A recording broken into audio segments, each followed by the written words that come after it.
बिस्मिल्लाहिर्रहमानिर्रहीम अस्सलाम वालेकुम। उम्मीद करें सारे भैन भरा ठीक हो सन। अज तुहानू बहुत मज़ेदार मूली ते आलू बरीक बरीक कद्दूकश करके उनकी वीडियो बना के विखाई सो ते नवे तरीके नाल। जिन्ना दोस्तां साडे चैनल नू सबसक्राइब नहीं किया वो कर दिओ ताकि तुहानू नवीं वीडियो असीं देंदे रहो।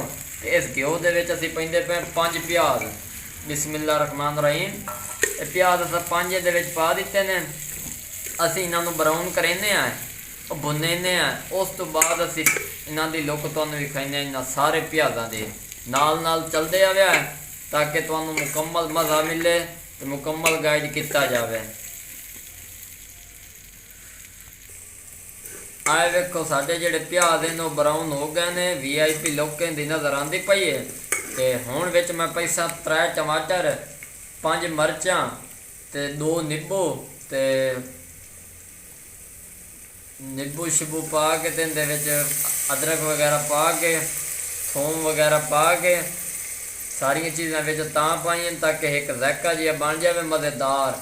क्योंकि मूली जिहड़ी है असां उहनूं कीता कद्दूकश, आलू भी कद्दूकश होए हुए ने। ते असीं चाहते तुहानूं नवें तरीके नाल हर चीज़ बना के विखाऊं। अक्सर घरां दे विच बच्चे मूली शूली नहीं भी खांदे, उन्होंने कद्दूकश बना के विखाओ तो बार बार खावन तो मजबूर हो सन। हुण असीं इहदे दूजे मिसाले पैने नाल तुहानूं विखाई जाते पे ताकि तुहानूं मज़ा भी आवे तो तसल्ली नाल वेखो। अद्धा चम्मच नमक पा दिता, अद्धा चम्मच हल्दी वग गई है, अद्धा चम्मच लाल मिर्च वग गई है, अद्धा चम्मच कौरमे का पा दिता है, 1 चम्मच खुश्क धनिया साबित ते थोड़ा जिहा गरम मसाले का पाउडर पीछे होया। ये चीज़ां असां विच पा दित्तियां ने ते हुण इन्हां दे विच मिक्स कर देने ताकि एक VIP ज़ायका इहदे विच आ जाए। खुशबू तो बड़ी प्यारी आंदी पई है लेकिन इहदी भुन ही लैने मुड़ तुहानूं विखाई सो पई ते किहो जिहे ज़ायके नज़र आउंदे ने।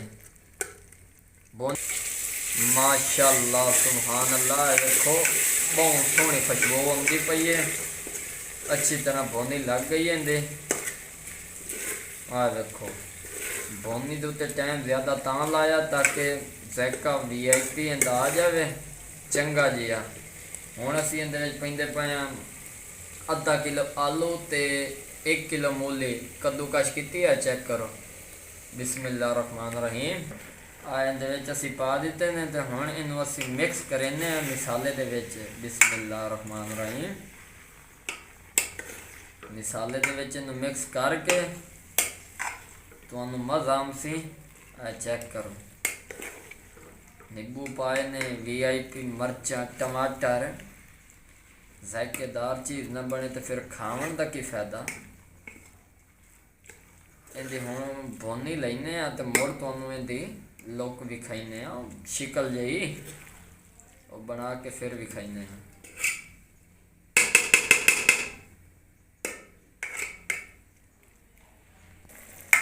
आ देखो इन भुन ही लग गई है, बड़ी प्यारी इनकी खुशबू आती पई है तो लुक की प्यारी नज़र आती पई है इनकी शिकल। चेक करो भुनी तो लग गई है। अद्धा गिलास पानी का पैने। बिस्मिल्लाहिर्रहमानिर्रहीम। पानी असीं इहदे विच पा दिता, इनू हुण मिक्स कर लैने विच। थोड़ी देर इनू इं छोड़ देना खुद ब खुद पानी का खुश्क हो जासी विच गल जासी क्योंकि कद्दूकश होए जल्दी तक पक जासे। माशाअल्लाह जी है देखो खुशबू आवन लग गई है, काफ़ी हद तक गल गई है। तो हुण असीं इहदे धाणियां सचने। बिस्मिल्लाहिर्रहमानिर्रहीम। खूबसूरती कण एक प्यारे से लुक इहदे विच आ जाए, शिकल खूबसूरत सी ते बार बार दिल करे सिखावन नूं। सब धनिया अपना रंग विखाइंदियां ने, आलू अपना रंग विखा रहा, नींबू अपना ज़ायका विखा रहा। हर चीज़ का एक अपना म्यार हुंदा वो तो तुहानूं ही पता है। तो हुण असीं इहदे विच खुश्क मेथी भी थोड़ी जी पा देने खुशबू कण ताकि ज़ायका उंदा भी विच आ जाए फ्लेवर जिहा। चेक करो जी असां मेथी इहदे विच पा दित्ती है, इनू ही असीं मिक्स कर देने इहदे विच। चेक करो ਇਹਦੇ ਤੁਸੀਂ ਪਰਾਠੇ ਬਣਾਵੋ, ਭਾਵੇਂ ਰੁੱਖਾ ਬਹਿ ਕੇ ਸਾਲਣ ਖਾਵੋ, ਉਹ ਤੁਹਾਡੀ ਮਰਜ਼ੀ ਹੈ। ਲੇਕਿਨ ਸਾਡਾ ਕੰਮ ਹੈ ਤੁਹਾਨੂੰ ਨਵਾਂ ਤੋਂ ਨਵਾਂ ਫਾਰਮੂਲਾ ਤਿਆਰ ਕਰਕੇ ਵਿਖਾਉਣਾ। ਇਹ ਚੈੱਕ ਕਰੋ, ਤਕਰੀਬਨ ਜ਼ਿਆਦਾ ਨਹੀਂ ਤਾਂ 3-4 ਮਿੰਟ ਹੋਰ ਲੱਗ ਸਨ। ਉਸ ਤੋਂ ਬਾਅਦ ਉਤਾਰ ਕੇ ਤੁਹਾਨੂੰ ਵਿਖਾਈ ਸੀ। ਮਾਸ਼ਾਅੱਲਾ, ਸੁਭਾਨ ਅੱਲਾ ਜੀ। ਆ ਵੇਖੋ ਮਜ਼ੇਦਾਰ आलू तो मूली साड़ी तैयार हो चुकी है। नींबू वाली बिस्मिल्लाहिर्रहमानिर्रहीम। चेक करो, बहुत मज़ेदार तैयार होया सालन साडा। अगर वीडियो पसंद आ जाए तो चैनल को सबसक्राइब लाइक शेयर ज़रूर कर दिया है, ताकि यो जियां नवीं वीडियो तुहानू मिलदियां रहन। दुआ में याद रखा है। तब तक के लिए इजाज़त चाहते हैं। अल्लाह हाफिज़।